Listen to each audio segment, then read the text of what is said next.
Puji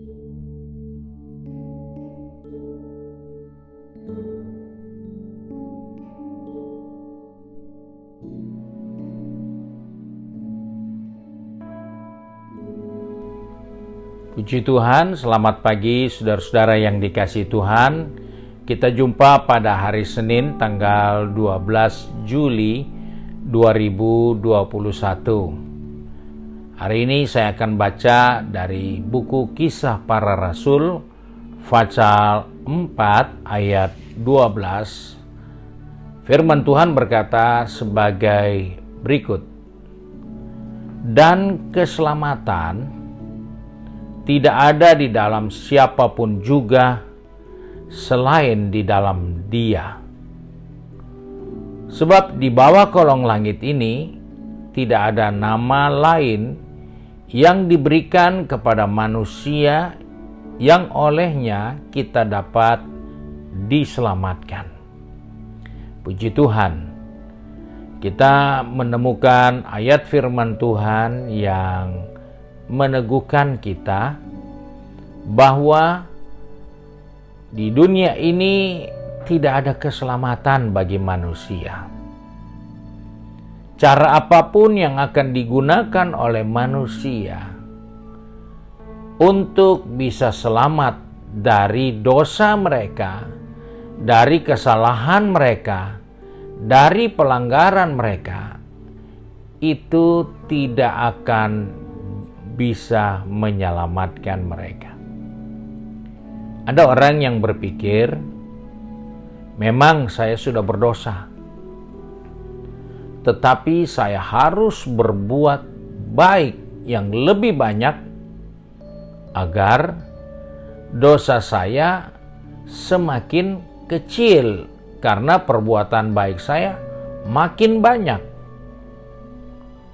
Kita mau overkompensasi dengan makin berbuat banyak, sehingga dosa kita akan nampak kecil.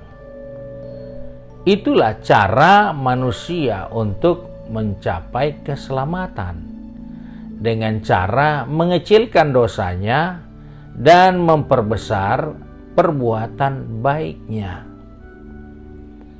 Nah, manusia itu adalah makhluk yang keliru jika kita berpikir demikian. Karena seseorang yang ada di dalam dosa, dia ada di dalam lumpur yang begitu kotor. Dan segala upaya yang dikerjakannya dengan tangannya itu selalu hasilnya kotor. Kenapa? Karena dia kerjakan dengan tangannya yang kotor. Walaupun pikirannya benar, pikirannya baik, tapi yang dihasilkan adalah yang kotor. Hal inilah yang perlu kita tahu tentang dosa. Dosa itu bukan sekedar perbuatan, tapi dosa itu adalah sesuatu yang merusakkan seluruh aspek kehidupan manusia. Di saat dia masih dalam keadaan berdosa, pikirannya susah untuk jadi baik, karena dia ada dalam lingkungan yang cemar. Sebab itu Alkitab katakan, kelakuan yang baik itu dirusakkan oleh pergaulan yang jahat. Sekalipun pikiran kita baik, tetap itu akan rusak karena kita ada di lingkungan yang jahat.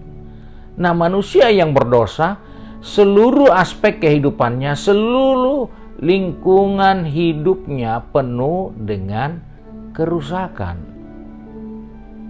Jadi, ketika dia berbuat baik, hasilnya bukan baik, tetapi rusak karena dia dalam keadaan cemar. Sama seperti orang yang terjangkit virus. Dia boleh bikin makanan yang enak, dia boleh bikin minuman yang nyaman, dia boleh mengerjakan pekerjaan yang baik, dia boleh menjadi tukang jahit pakaian, dia boleh menjadi tukang membuat tas dengan bagus, sepatu dengan bagus. Tapi seluruh barang yang dikerjakannya dan dipegangnya dan kena keringatnya, itu adalah sarana untuk menyebarkan penyakit bagi orang yang mengambilnya atau membelinya. Kenapa? Karena diproduksi oleh orang yang ada dalam keadaan sakit. Nah, seperti itulah manusia yang ada di dunia ini yang sudah jatuh di dalam dosa. Apapun yang kita kerjakan, kelihatan itu baik, itu benar menurut norma etika, tapi itu lahir dari tindakan orang yang belum diselamatkan, belum diampuni dosanya, maka itu sama dengan orang yang sudah terjangkit dan dia menyebarkan penyakit yang lain. Nah, sebab itu kisah para rasul mengingatkan kepada kita, keselamatan tidak ada pada siapapun di bawah kolong langit ini. Tidak ada. Perbuatan baik apapun tidak ada. Nabi Rasul pun harus berjumpa dengan Tuhan melalui keselamatan yang dikerjakan oleh Yesus. Mereka harus berjumpa dengan orang ini supaya mereka bisa selamat, karena di bawah kolong langit ini tidak ada nama lain. Tidak ada nama siapapun yang bisa menjamin keselamatan bagi manusia. Siapapun tidak akan bisa. Kenapa? Karena tidak ada orang yang pernah turun begitu rendah menjadi orang yang sangat-sangat berdosa dan dengan kekuatan ilahi dia keluar dari dosanya selain Yesus. Oleh sebab itu, ketika Yesus datang ke dunia ini, dia harus jadi manusia supaya dia bisa menjadi manusia yang berdosa. Dia harus menjelmakan dirinya menjadi manusia untuk menyelamatkan manusia. Dia tidak perlu jadi kertas untuk menyelamatkan kertas. Dia tidak perlu menjadi suatu benda yang lain untuk menyelamatkan benda itu. Apa gunanya dia selamatkan benda? Yang dia perlu selamatkan adalah manusia. Karena dia adalah pribadi yang bertanggung jawab di saat dia menciptakan kita manusia. Maka dia juga sangat berinisiatif untuk menyelamatkan manusia. Bukan uang kita, bukan kertas kita yang diselamatkan, tapi manusia. Oleh sebab itu, dikatakan tidak ada nama yang bisa memberi manusia selamat di bawah kolong langit ini selain di dalam nama Yesus yang diberikan kepada kita supaya kita selamat. Sebab itu, kita bersyukur di tengah kondisi yang tidak nyaman ini, jangan lupa nama Yesus adalah penolong atau pertolongan buat kita. Nama Tuhan adalah menara yang kokoh buat kita. Di sanalah orang benar akan berlindung. Di menara yang kokoh, kota benteng yang teguh itu tempat perlindungan kita orang-orang benar. Oleh sebab itu, sudah dengan jelas dikatakan, tidak ada nama lain yang diberikan kepada manusia yang olehnya kita dapat diselamatkan. Kita boleh buat baik, tetapi perbuatan baik kita tidak bisa menghapus dosa. Palingan kita akan memperbesar perbuatan baik dan kita mengukur perbuatan baik itu sudah lebih besar dari dosa kita. Sedangkan dosa itu adalah cemar, adalah virus yang menghancurkan manusia.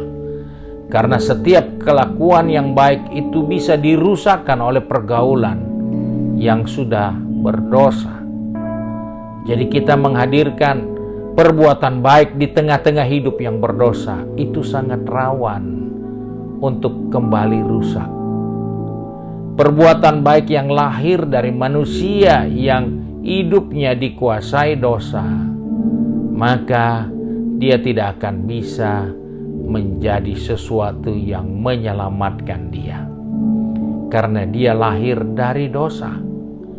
Produksinya, kebaikan yang dia buat itu dibuat dari dosa. Itu sesuatu yang tidak nyaman buat orang-orang yang sehat. Kalau kita membeli produksi, kita memberi hasil kerja dari orang yang kena penyakit, kita tidak heran kalau suatu saat salah seorang dari kita kena sakit. Karena memang jelas kita mengambil produksi yang dibuat oleh orang-orang yang sakit. Nah, sebab itu dosa seperti itu, sehingga tidak ada yang bisa menyelamatkan kita selain Yesus. Karena dia sudah masuk ke dunia ini jadi manusia untuk menebus dosa kita. Kalau dia datang sebagai pribadi Allah, dia tidak mungkin diberikan dosa pada tubuhnya. Karena tidak mungkin dosa bisa menjangkau Allah. Itu jurang yang begitu jauh dengan Allah. Sebab itu Allah harus berinisiatif menjadikan dirinya sebagai manusia untuk menyelamatkan manusia yang berdosa. Jika dia Allah dan dia izinkan untuk hidup di dalam dosa, maka sebelum dia hidup di dalam dosa, dia tidak dapat berjumpa dengan kita karena kita pasti mati. Kita berdosa. Kita tidak bisa berjumpa dengan Allah di dalam hidup yang berdosa. Dia api yang menghanguskan. Tidak mungkin kita bisa bertahan di hadapannya. Sebab itu diingatkan melalui kisah para rasul ini bahwa Allah memakai Yesus untuk menyelamatkan kita. Itu dikatakan dalam Kisah Rasul 7 ayat yang ke-25. Allah memakai Yesus untuk menyelamatkan manusia. Dan manusia diingatkan bahwa dia datang sebagai manusia untuk mencari dan menyelamatkan manusia yang sudah hilang dari hadapan Tuhan. Manusia yang sudah tidak punya hubungan dengan Tuhan. Manusia yang sudah tidak mungkin bisa selamat kalau dia tidak datang dan mencari untuk menyelamatkan kita. Sebab itu, kita perlu bersyukur karena kita tahu nama Yesus diberikan untuk saya dan saudara supaya kita selamat dalam pekerjaan kita, dalam usaha kita. Ingat, nama itulah yang menyelamatkan kita. Sebab itu sebelum pergi bekerja, berbisnis, ke kampus, atau sibuk dengan kegiatan di rumah, jangan lupa nama itu. Dan pribadi itulah yang kita harus ikatkan hubungan supaya kita ditolong dan kita memperoleh keselamatan di dalamnya. Puji Tuhan, Tuhan Yesus memberkati kita. Mari kita satu di dalam doa. Kembali kami datang kepada Bapa di surga dengan mengucap syukur karena oleh kasih setiamu kami ada sebagaimana ada pada hari ini. Dan kembali di hari ini Tuhan, Engkau mengingatkan kepada kami bahwa kami tidak perlu ragu dan kami tetap bertahan di dalam Engkau. Karena tidak ada nama lain yang dapat menyelamatkan manusia di bawah kolong langit ini. Sebab itu kami bersyukur karena kami sudah diselamatkan oleh Engkau sendiri. Dan sekarang Engkau memberikan nama-Mu sebagai jaminan keselamatan bagi kami. Sehingga setiap orang yang berseru akan nama Tuhan pasti diselamatkan. Sebab itu Bapa, pegang tangan kami, tetapkan langkah kaki kami sepanjang hari ini. agar dimanapun kami berada, kami tidak lupa nama di atas segala nama. Nama yang membuat kami tetap tegar dan kuat. Nama yang selalu menyertai dan membela kami. Nama yang selalu memberi kesembuhan dan memulihkan kehidupan ini. Terima kasih Bapa untuk berkat-Mu sepanjang hari ini, dan tolonglah kami agar dari terbitnya matahari hingga terbenamnya, kami mempermuliakan Tuhan yang sudah menyelamatkan kami dan yang memberikan namanya di atas kehidupan kami untuk selalu menyelamatkan dan melindungi kami. Terima kasih Bapa untuk hari ini. Kami bersyukur dan berdoa di dalam nama Tuhan Yesus Kristus, Juru Selamat kami, Majikan kami yang baik dan setia. Haleluya. Amin.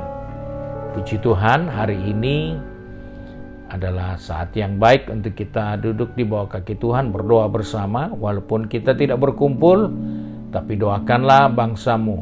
Kita mulai berdoa pada jam 6 sore. Doakan bangsa, negara kita, doakan pekerjaan Tuhan, doakan kekudusan bagi hamba-hamba Tuhan, pelayan-pelayan Tuhan di akhir zaman ini, supaya kami tetap kuat, tegar, menjelang kedatangan Tuhan. Nama Tuhan dipermuliakan dan ada banyak jiwa-jiwa diselamatkan. Tuhan Yesus memberkati kita semua.